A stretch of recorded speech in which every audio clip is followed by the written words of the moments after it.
Howdy folks, Spencer here, and today I'll be breaking down the brand new MUDs Unification bundle, featuring a collection of Romulan and Vulcan ships that you can get on account-wide unlock by purchasing this bundle. As always, chapters to each topic are listed below. Starting with the basics, this bundle launched on PC on June 10th of 2025 and will be arriving over on console on July 15th. It will remain available for a limited time before being cycled out for the next MUDs bundle, after which it will only be available in the store during old MUDs bundle sales. This bundle comes in two variants, a Pick 3 choice pack that will cost you 14,750 Zen during the 50% sales, or a Mega bundle that nets you all the bundle contents and that's going to set you back 25,000 Zen during the 50% sales. And just to note, this bundle will be on an introductory 50% discount for the first 2 weeks of its release, so until June 24th on PC, and then most of the second half of July for console. Now, as for the bundle contents, the announcement blog for this is not entirely accurate, as you can see by the Parliament being listed and even shown on the blog here. Thankfully, the in-game listing does have the correct contents, so there is 3 ships in here: the Tal Shiar Kilne Adapted Battlecruiser, the Cheval Temporal Science Spearhead, and the Praetor Command Warbird Battlecruiser. Any of those ships that you select from this bundle will become an account-wide unlock that you can then reclaim in the ships tab of the MUDs market. And if you're not interested in the ships, there is also some consumable options. So there's a pack of 50 master keys, a 2-pack of T6 ship coupons, a 9-pack of experimental ship upgrade tokens, a 6-pack of elite captain training tokens, and a 10-pack of ultimate tech upgrades. Just be aware that any of these consumable options are going to be bound to you, so don't go in expecting that you're going to be able to sell the 50 master keys. And jumping into the ships, the first here is the Vulcan Cheval Temporal Science Spearhead from Season 2 of Star Trek Lower Decks. Being a promotional ship, this is the ship that would cost the most to acquire outside of this bundle. It is also one of the few Tier 6 Vulcan ships in the game, so there's a good chance that if you're buying this bundle, this ship is a huge motivation for you to do so. And as for customization options, you don't have any parts that you can kit bash here, so your only real option is to change the material, and for that you have Cheval, Type 1, Type 2, and Upgrade as options. There is also some patterns you can choose from here, but you can't really do much with the colors. So I'm going to put some really vibrant colors on, and you just don't see it at all. So you can either change the material, or you can put a vanity shield on, but that's basically all the customization you're going to get with this ship. Now, as I cycle through the stats and accessories, I'll have a different vanity shield on for each section, starting with the ball, which is up on screen now, then I'll do section 31, and lastly Platinum. The vanity will be noted with text at the bottom right. I'll be doing the same for the other ships in this video. And diving into the stats, this has a hull modifier of 1.25, shield mod of 1.5. The mobility stats here are not that great. You've got a turn rate of 7.5, impulse of 0.17, inertia rating of 40. For the power buffs, plus 10 to shields and ox. This does have a 4-3 weapon setup, being a Science Spearhead. It does have a secondary deflector. It has 3 device slots, console-wise, 4 TAC, 4 Psi, and 3 Inch. It also has sensor analysis, subsystem targeting, and the temporal molecular reconstruction abilities baked into the ship.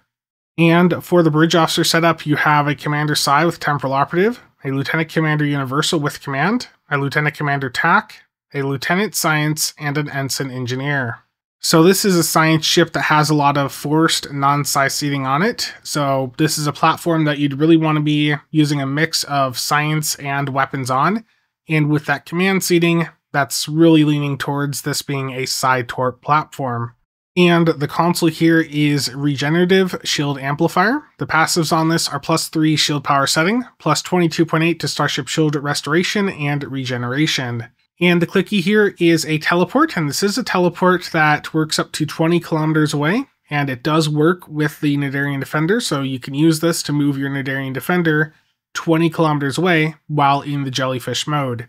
And what it's going to then do is to the 5 nearest allies after you've teleported, they're going to be untargetable and unkillable for 2 seconds. It will then taunt up to 5 foes within 10 kilometers of you for 15 seconds, and to yourself for 15 seconds. It will apply some shield regen. It will automatically redistribute shield facings, and it will set your shield subsystem power to 150. Teleport consoles like this are quite handy in the right situations, but those situations are quite niche, and there are other teleport consoles out there, such as the Vovin's Subspace Fracture Tunneling Field.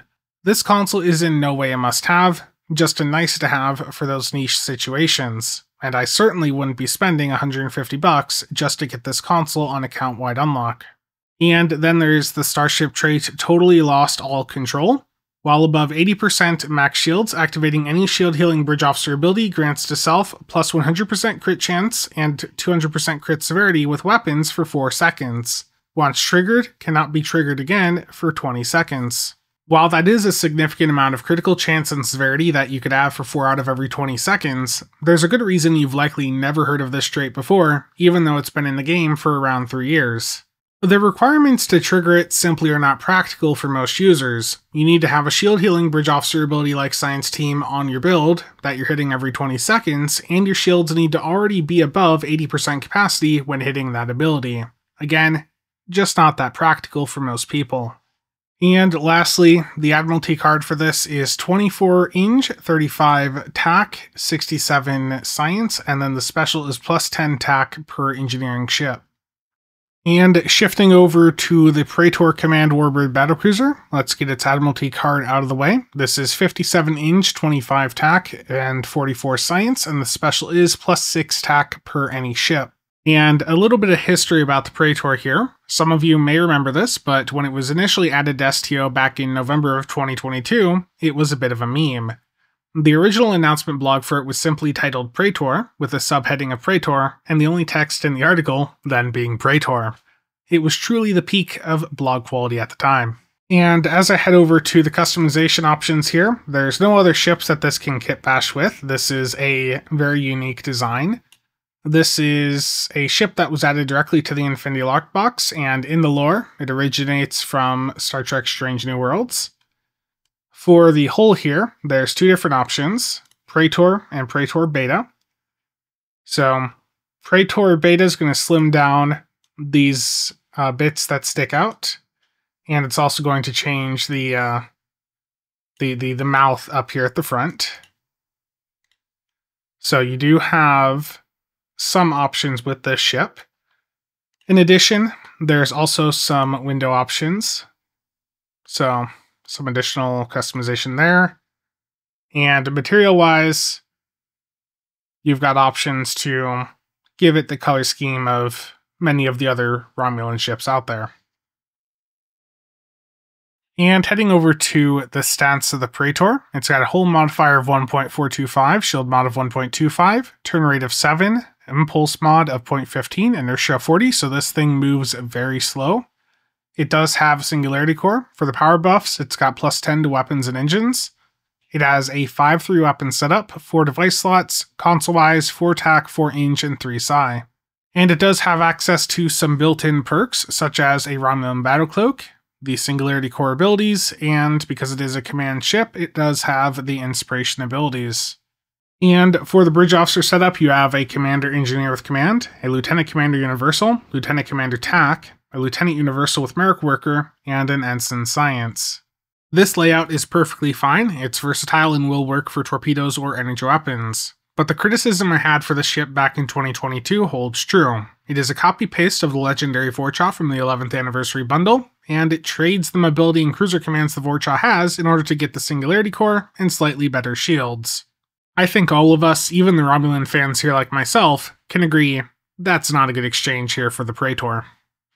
And now for the Starship trait, this is Test Them, and this works alongside the ambush buff you get from decloaking.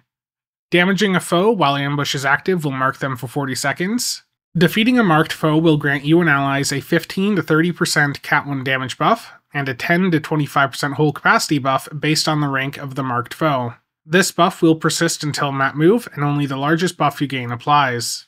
This trait generated a bit of interest for support builds when it dropped, but due to being on a lockbox ship and the boost not being that large, it just didn't see that much use in the end. In the current meta, I would never put this trait on a DPS build, but I could still see some support-focused builds finding use for it in 2025, though those types of builds are very niche. And now for the console, Spinal Mount Plasma Torpedo.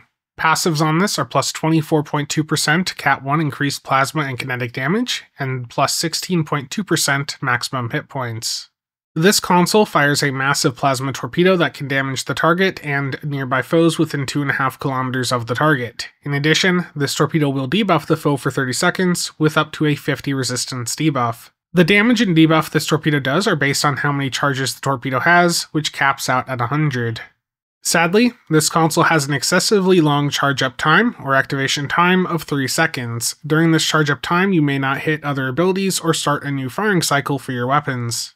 And I'm going to show the visual of this console off, but I do want to note that to get back up to the maximum charges, you're looking at over 4 minutes to do so.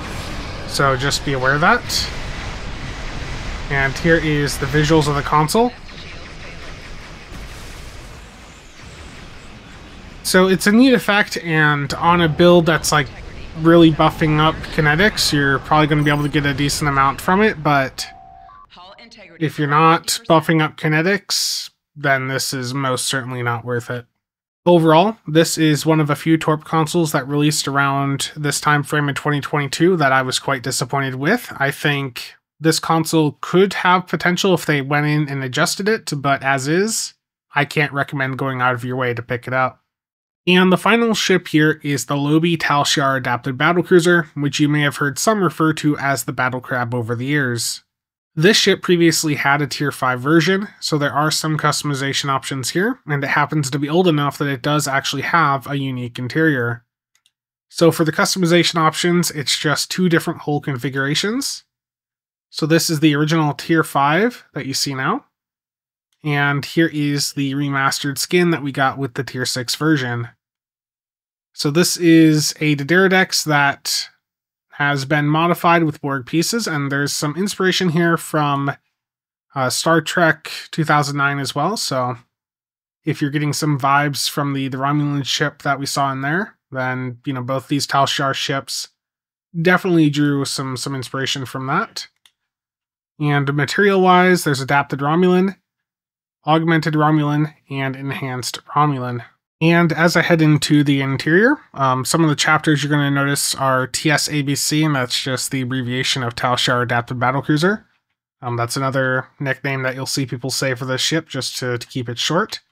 But for the interior here, this is just a modified version of what you see on the standard Romulan ships, and you do also use this bridge in some story missions. So you've got the bridge here, and then over to the left is the only other room. So when you're dealing with Hikiv in the storyline, especially on the Romulan side, you do encounter this bridge in 1 or 2 instances, so if it looks familiar, that's why. And you've got all your basics on a bridge that you'd see on a bridge. You've got your bank, library, duty officers, and that's pretty much it. There's nothing else special here. It's just a unique interior, if that's something you're looking for. And heading over to the stats, this has a hull modifier of 1.4, shield mod of 1.3, turn rate of 7, impulse of 0.15, inertia of 30, so this is yet another ship in this bundle that is going to maneuver very poorly. This ship does have just a standard warp core, and it does have a special one, which I'll talk about later. For the power bonuses, plus 10 to shield and ox. It has a 4-4 weapon setup, and it can equip dual cannons. It has 4 device slots, console-wise, 3 tac, 4 inch, 4 psi. And this ship does have a built-in cloak, but it is just a normal cloak, meaning it's basically worthless. For the cruiser commands, you've got the weapon system efficiency 1, shield frequency modulation, and strategic maneuvering. And this ship does have a built-in sensor analysis. As for the bridge officer layout, you've got a commander universal, an ensign universal, then there is a lieutenant TAC with intel, a lieutenant commander engineer, and a lieutenant commander science with command. While it doesn't have attract fire, this ship was a popular tanking option for many years as it was able to tank quite well while also bringing in a Gravwell 3 for some niche situations. It is still a capable platform, but it has fallen behind in the current meta due to not having any hangar bays. Nowadays, friendship tanks are generally preferred, and if you really need a Gravwell 3 tank in the run, then an Awani can get that done while also bringing in 2 more bays of Type 7s. And moving on to the console core and set, it's important to note that both of the consoles in this set and the warp core are locked to the Tal Shiar adapted ships, There's only 2 of those in the game, the adapted Battlecruiser, which is the ship I'm looking at here, and then the Tal Shiar adapted destroyer that you can get account-wide via the 14th anniversary bundle. Now, for the warp core here, this is nothing special. When the original Tier 5 versions of these Tal Shiar ships were released, it was right alongside the introduction of warp cores into the game, so they tossed one on here to make the Tal Shiar ships a bit more special. As for the console, this is the Enhanced Indoctrination Nanite Dispersal System. Passives on this are 15% flight turn rate and +3 auxiliary power setting. Now for the clicky here, this is just a copy and paste of the original Tier 5 version. The enhanced consoles on these older ships are just the original consoles with some passives added, so if it does damage, don't expect it to scale up well to the current state of the game. And in this case, what this console does is it disables them and forces them to attack their allies.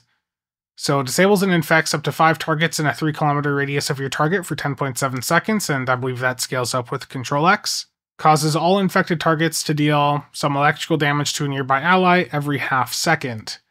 And you can see there, this number, I took this picture up in space and it's only showing 755, so do not expect this console to do much.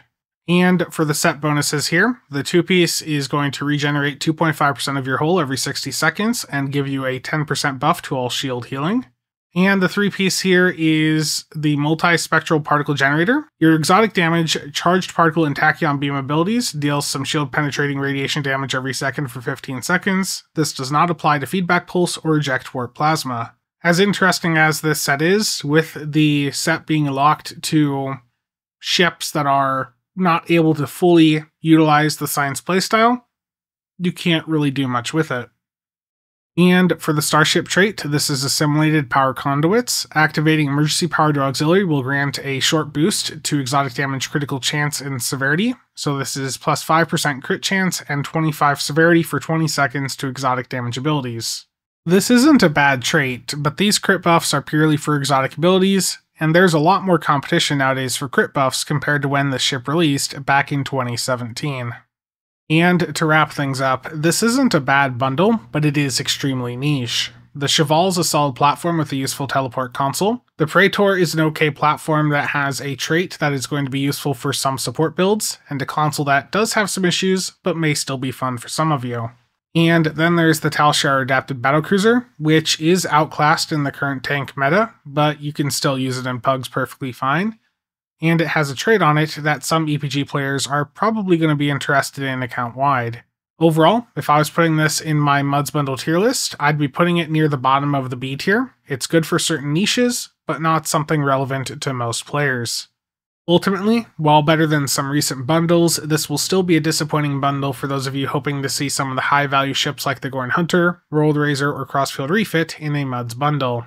In the meantime, given Stowe doesn't seem to want our money, as I was recording this, I got an email from Mule Merch that they're running a Father's Day sale right now featuring many Star Trek Eagle Moss models, including a selection of some Romulan and Vulcan ships like the Delkina and Scimitar. Link is below for those interested, and if it's your first order through them, you can get an additional 5% off at checkout by using code CasualSAB. But that is it for today. As always, thank you to all channel members and viewers for the continued support. See you guys around.